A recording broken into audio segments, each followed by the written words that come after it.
The night was cold and silent. The alien camp stood under a dark sky filled with strange stars. Dim blue lights flickered across metal walls, and the wind carried a low humming sound that made everything feel uneasy inside a small broken shelter. A human soldier sat alone. His name was Alex. His uniform was torn. His face was tired, but his eyes were still calm and alert. He had been on this planet for days, maybe longer, and he knew one thing clearly. He was not supposed to be alive. Humans and aliens were enemies, and yet, somehow, he was still breathing. Across from him stood an alien woman. Her name was Lyra. Her skin had a faint silver glow, and her eyes moved quickly as if she was afraid. Of everything around her, in her hands, she held a small metal bowl filled with food. Her hands were shaking. Near the corner of the room, a small alien child watched silently. His name was Kiro. His big glowing eyes moved between his mother and the human soldier. He did not speak, but his face showed confusion and fear. Lyra slowly stepped forward. Her breathing was uneven.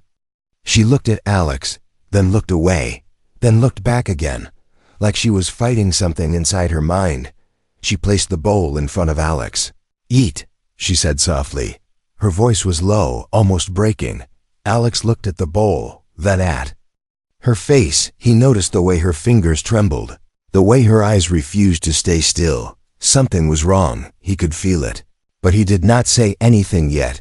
Kiro took a small step forward, his eyes fixed on the bowl, then on Alex. His expression slowly changed. Something inside him felt wrong too. The room became quiet, too quiet. Alex picked up the bowl slowly. His movements were calm, controlled, like he had already accepted whatever was coming next. Lyra suddenly turned her face away, her eyes closed tightly, and then, just as Alex raised the food closer to his mouth, she spoke. "Wait. Don't eat it." Her voice came out fast, almost like a whisper, but it hit the silence like a loud scream. Everything stopped. Alex froze, the bowl still in his hand. Kiro's eyes widened. He looked at his mother, then at Alex. Fear quickly filled his face. The air in the room felt heavy now. Alex slowly lowered the bowl. His eyes moved toward Lyra, calm but sharp, like he already understood the truth. "You tried to kill me, didn't you?" he said quietly. Lyra did not answer. Her body shook, and her breathing became faster. She looked like she was about to fall apart.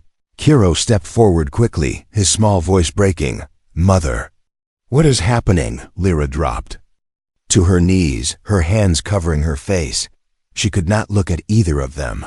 "I had no choice," she whispered, her voice full of pain. Outside, a distant sound echoed through the night. Heavy footsteps, metallic voices, alien soldiers were moving nearby. Time was running out. Alex looked toward the door for a moment, then back at the child. Kiro's eyes were filled with tears now. He looked at Alex, shaking his head slowly. "Don't eat it, please." For a moment, everything felt still again. Then Alex did something unexpected. He smiled. It was not a big smile, not a happy one, but calm, almost gentle. He looked at the child, not at the woman, and spoke softly. "It's okay, Kiro."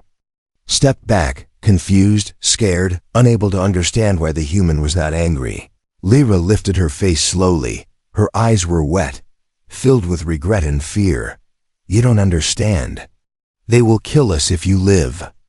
Alex nodded slightly, like he already knew that. Outside, the sound of soldiers grew louder, closer, like a storm coming straight toward them. Inside the small shelter, 3 lives stood on the edge of a single decision: trust, fear, survival. Alex looked at the bowl again, then at the child, then at the broken woman in front of him, and in that moment, the real question was no longer about poison. It was about choice, and whatever choice he made next would change everything. The sound of footsteps outside grew louder, heavy boots hitting the cold metal ground. Voices echoed in a strange alien language, sharp and commanding, like hunters closing in on their prey. Inside the shelter, the air felt tight, like it was hard to breathe. Alex slowly placed the bowl back down, his face still calm. but his eyes moved toward the door, measuring distance.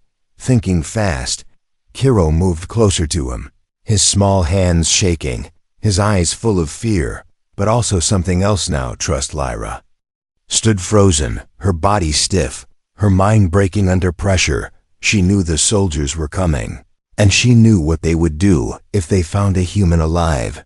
"They are here," she whispered, her voice barely audible. Alex nodded slightly, like he expected it. But instead of running, instead of fighting, he stayed where he was. That choice confused Lyra. "Why are you not running?" she asked, her voice trembling. Alex looked at her, then at Kiro. "If I run, they will search harder. They will not stop until they find me," he said calmly. Kiro held onto Alex's arm tightly, like he did not want him to disappear. The child's mind was racing. He did not fully understand war, or enemies, or orders, but he understood one thing clearly. This human was not like the others. This human did not hurt him. This human protected him. A loud metallic sound came from outside. Something hit the wall of the shelter, making Lyra flinch hard. "They are checking every house," she said quickly. Panic rising in her voice, Alex stood up slowly, his body tired but steady. He looked around the small shelter, his eyes scanning for any place to hide. There was not much, just broken walls, a small sleeping area, and a storage space behind a thin metal panel. Not enough. Lyra noticed his eyes moving. She shook her head. "No. It will not work. They will find you." For a moment, silence filled the room again. Then suddenly, Kiro pulled Alex's hand. "Come," the child said softly. Alex looked down, surprised. Kiro led him toward the corner, where the wall looked damaged, small cracks running across the surface. The child pressed his hand against it, and slowly, a hidden section of the wall moved open with a soft mechanical sound. A secret space. Lyra's eyes widened. She had forgotten about it. It was an old hiding place, something used long ago during another conflict. "How did you—" she started but stopped. Kiro looked at her, his eyes serious now. "Hide him," he said. The sound of footsteps outside came even closer now, voices louder, more aggressive. No time left. Alex looked at the small hidden space, then at Kiro. "You trust me that much?" he asked quietly. Kiro nodded without hesitation. That answer hit harder than anything else. Alex stepped inside the narrow space, crouching down carefully. The space was tight, dark, barely enough to breathe. Before the wall closed, he looked at Lyra. "If they ask—" "You never saw me," he said calmly. Lyra's lips trembled. She wanted to speak, but no words came out. The wall slid shut. Silence. Just seconds later, the door of the shelter slammed open violently. Alien soldiers rushed in, their armor shining. Under the dim blue lights, their eyes sharp and cold, Lyra stepped back, trying to control her breathing, trying to hide her fear. Kiro stood near her, holding her hand tightly. One of the soldiers stepped forward, his voice loud and harsh. "We detected human presence in this sector." Lyra shook her head quickly. "No. No human here," she said, forcing her voice to stay steady. The soldier's eyes moved across the room, scanning everything, every corner, every shadow. He stepped closer to the place where Alex was hidden. Kiro's heart started beating faster. His grip on his mother tightened. The soldier stopped for a moment. It felt like time froze. Then he turned away. "Search the next unit," he ordered. The soldiers moved out, their heavy footsteps slowly fading into the distance. The door closed again, and silence returned. Lyra dropped to her knees, her body weak, her breath shaking. Kiro quickly moved to the wall, pressing his hand again. The hidden space opened slowly. Alex stepped out. Alive, for a moment, no one spoke. Then Kiro ran forward and hugged him tightly. Alex froze for a second, then slowly placed his hand on the child's head. Lyra watched this moment. Her eyes filled with something new, confusion, and something deeper, maybe guilt, maybe understanding. Outside, the danger was not gone, but inside something had changed. The human was no longer just an enemy and the choice Lyra made next would become even harder. The shelter felt quieter after the soldiers left, but the fear did not go away. It stayed in the air like a shadow that refused to leave. Alex stood near the wall, listening carefully, making sure the footsteps were truly gone. His body was still tense, ready for danger at any moment. Kiro did not let go of him. His small hands held tightly onto Alex's arm, like he was afraid the human might disappear if he looked away. "You are safe now," Alex said softly. Looking down at the child, Kiro shook his head slowly. "No, not safe," he replied, his voice small but certain. Lyra sat on the ground, her back against the wall, her breathing slowly calming, but her eyes were still filled with worry. She looked at Alex, really looked this time, not as an enemy, but as something she did not understand. "You could have run," she said quietly, "when the soldiers came. You could have escaped." Alex leaned against the wall, crossing his arms, his face calm. "And leave you both behind," he replied. "That would make things worse." Lyra frowned slightly, confused by his answer. "Why do you care?" she asked, her voice sharper now. "We are your enemies." Alex was silent for a moment, like he was choosing his words carefully. Then he spoke. "Maybe. But your child is not." Kiro looked up at him, his eyes wide, like those words meant more than anything he had ever heard. Lyra did not respond, but something inside her shifted again. The idea that a human could think like that. It did not make sense to her. Time passed slowly. The tension in the room did not fully disappear, but it changed into something quieter, something deeper. Later, the lights outside dimmed, signaling night across the alien camp. Kiro sat close to Alex, watching him with curiosity, his fear slowly fading. "What is your world like?" Kiro asked softly. Alex looked down at him, surprised by the question. "It is different," he said. "We have blue skies, oceans, trees. A lot of life." Kiro's eyes lit up slightly. "Sounds beautiful," he whispered. Alex gave a small smile. "It is." Lyra listened from the corner, silent, but paying attention to every word. She had always been told that humans were violent, dangerous, creatures that destroy everything. But this human, he spoke of beauty, of life. It did not match what she believed. Suddenly, a loud noise echoed outside again, distant but clear. Kiro flinched, moving closer to Alex instinctively. Alex placed a hand gently on his shoulder. "It is okay," he said calmly. The child slowly relaxed, trusting him without question now. Lyra noticed that, and it made her uneasy, not because she feared Alex, but because she saw how much her child trusted him. That kind of trust was dangerous in a world like this. The next morning came slowly, a pale light entering the shelter. Food was limited, water even less. Lyra struggled to find supplies without drawing attention. At one point, she had to leave the shelter. Before she stepped out, she looked at Alex. "If anyone comes, do not make a sound," she said. Alex nodded. "I understand." Kiro quickly grabbed his mother's hand. "Come back," he said softly. Lyra looked at him, her expression softening for a brief moment. "I will," she replied. Then she left. The door closed. Silence again. Kiro sat next to Alex, unusually quiet. After a moment, he spoke. "Are all humans like you?" Alex looked at him, thinking for a second. "No," he said honestly. "Some are good. Some are not." Kiro nodded slowly. "Same as us," he said. That simple sentence made Alex pause. It was true. Maybe more true than anything else in this war. Hours passed, and Lyra did not return. The silence started to feel heavy again. Kiro began to worry, his eyes moving toward the door again and again. "Something is wrong," he whispered. Alex stood up slowly, his body alert again. He moved closer to the door, listening. Then he heard it.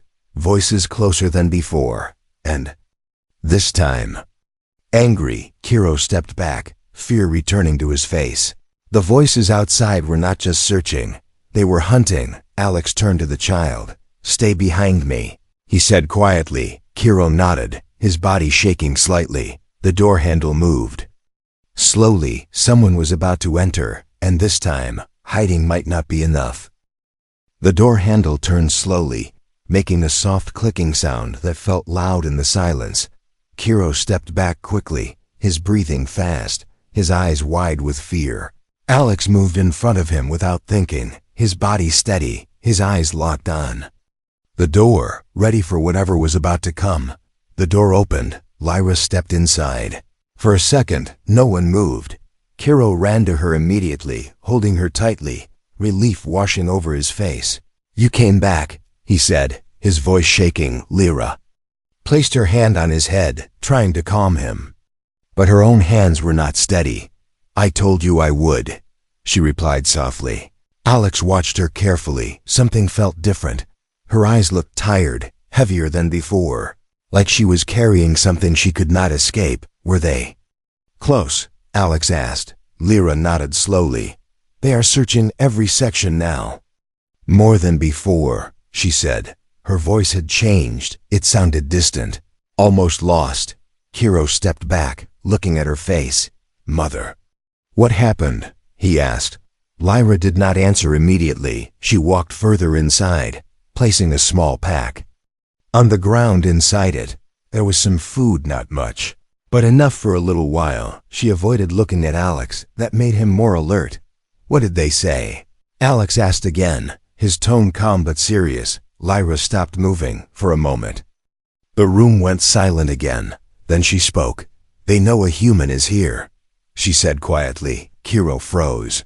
Alex did not react, but his eyes sharpened. "They are giving orders," Lyra continued, her voice slower now. "Anyone hiding a human will be executed." The words felt heavy, like they filled the entire room. Kiro looked between them, confused and scared.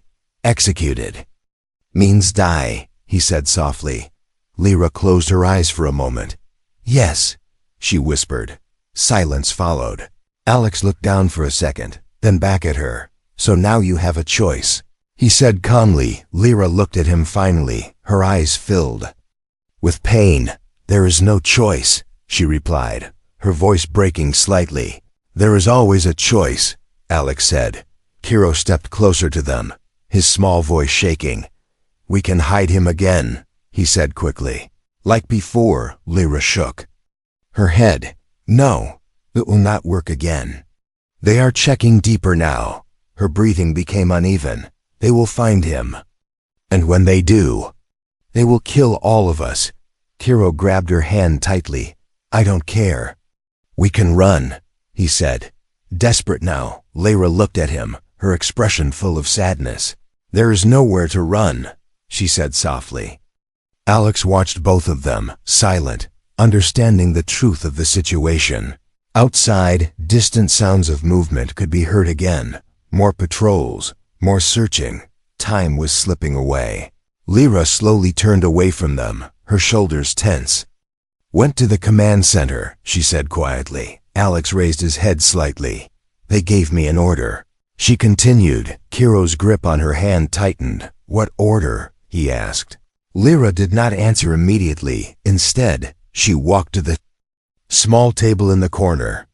Her movements slow, controlled, like she was forcing herself to stay calm. From the pack, she took out a small container. Alex's eyes followed it. He already understood, but he did not speak. Kiro looked confused. "What is that?" he asked Lyra. Stared at the container for a moment, then finally said, "Proof." The word felt cold. Alex exhaled quietly. "Poison," he said, not as a question, but as a fact. Lyra nodded slowly, her hand tightening around the container. "They want me to prove my loyalty," she said, her voice almost empty now. "They want me to kill you." Kiro stepped back, shaking his head fast. "No. No, you can't," he said, panic rising. Lyra's eyes filled with tears, but she tried to stay strong. "If I don't, they will kill us anyway," she whispered. Alex remained calm, but inside, he understood the weight of her decision. This was not hate, this was fear, this was survival. Kiro ran to Alex, standing in front of him, like he could protect him. "I won't let you," he said, his small voice filled with emotion. Lyra looked at them both, her heart breaking in silence. "You don't understand," she said, her voice shaking. "This is the only way," Alex finally spoke again. "Or maybe it is just the easiest way." Lyra looked at him sharply. "There's nothing easy about this," she said. Alex stepped forward slightly. "Then don't do it," he replied. Kiro looked between them, his eyes filled with hope now. "Yes. Don't do it," he said quickly. Lyra's body shook. Her mind caught between fear and something else she could not fully explain. Outside, the sound of soldiers grew louder again, closer, more dangerous. Inside the small shelter, the choice stood in front of her, clear and impossible, and whatever she decided next would decide who lived and who did not. The room felt smaller than ever, like the walls were closing in. The sound of soldiers outside was no longer distant. It was close, real, dangerous. Lyra stood still. The small container in her hand felt heavier than anything she had ever held. Her fingers tightened around it, but her heart refused to stay steady. Kiro stood between her and Alex, his small body shaking, but he did not move away. "No. You can't do this," Kiro said again, his voice breaking, his eyes filled with tears. Lyra looked at him, and for a moment, everything inside her cracked. "I am trying to save you," she whispered, her voice full of pain. Kiro shook his head quickly. "This is not saving. This is wrong," he said. Those words hit harder than any command, any order, any fear. Lyra stepped back slowly, like she needed distance from both of them, from the choice in front of her. Alex watched quietly, his face calm, but his eyes were soft now, understanding her struggle. "You don't have to do this," he said gently. Lyra looked at him, frustration rising. "You don't understand. You are not one of us," she replied. Alex nodded slightly. "No. But I understand fear," he said. The sound of heavy footsteps echoed just outside the shelter. Voices shouting orders, checking nearby units. Time was almost gone. Kiro turned toward Alex, grabbing his hand tightly. "Please, don't let her do it," he said, his voice desperate now. Alex looked down at him, then slowly placed his other hand over the child's. "It is not her fault," he said softly. Kiro shook his head. "I don't care. I don't want you to die." Those words filled the room with silence. Lyra's breathing became uneven again, her mind spinning, her heart breaking from both sides. "You think I want this?" she said, her voice rising. "You think I want to kill someone who saved my child?" Kiro froze, his eyes widening. "Saved." The words stayed in his mind. He looked at Alex, then back at his mother. "What do you mean?" he asked slowly. Lyra hesitated, like she did not want to say it, but the truth was already there. "That day, when the patrol drones attacked," she said quietly, "you were outside, alone." Kiro's face changed, confusion mixing with fear. "I remember. I was scared," he said. Lyra nodded. "Yes. And I could not reach you in time." Her voice broke slightly. "But he did," she said. Pointing at Alex, Kiro turned toward Alex slowly, his eyes searching for answers. Alex stayed silent. He came out of hiding, even when he knew it was dangerous. Lyra continued. "He pulled you away before the drones could fire." Kiro's breath caught, the memory slowly returning. Flashes of light, loud sounds, strong arms pulling him to safety. "You saved me," Kiro whispered. Alex gave a small nod. "It was nothing," he said. But it was not nothing. It changed everything. Kiro stepped back, looking at his mother again, his voice shaking. "And you want to kill him?" he said, disbelief clear in every word. Lyra's eyes filled with tears again. "I don't want to. I have to," she whispered. "No," Kiro said firmly, surprising both of them. "You are choosing to." Silence, heavy, painful silence outside. The soldiers were right next to the shelter now, their voices loud, calling out, checking each door. Lyra looked toward the entrance, fear rising fast. "They are here," she said quickly. Kiro moved in front of Alex again. I won't let them take him, he said, his small body standing strong. Alex placed a hand on his shoulder gently. Kiro, he said softly, but the child did not move. Lyra looked at both of them, her heart breaking into pieces. One was her child. The other was the reason her child was still alive. The container in her hand felt like fire now, a choice that could destroy everything or change everything. The door handle began to move again. Slowly, danger was no longer coming. It had arrived. And in that moment, Lyra knew whatever she did next, there would be no going back. The door handle moved slowly, making a sharp clicking sound that echoed in the silent room.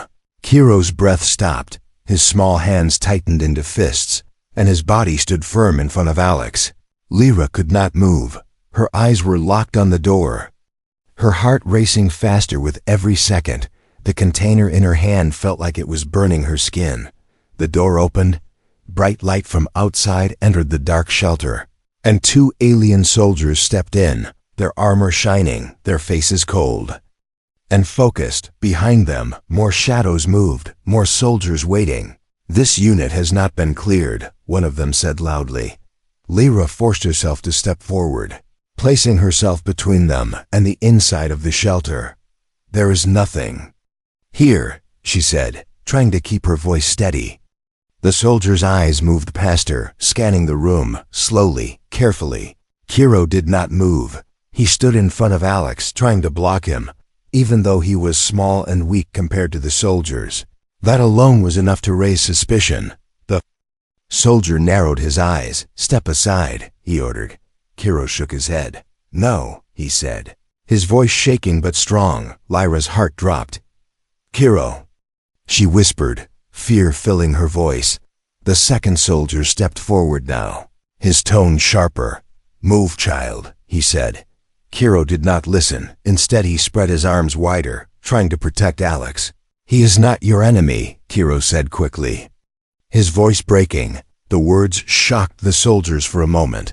Lyra closed her eyes, knowing everything was about to collapse. The first soldier looked directly at Alex now, their eyes locking for the first time. Silence filled the room. Then the soldier spoke. So, the human is here. Lyra stepped forward quickly. Wait, she said loudly. All eyes turned to her.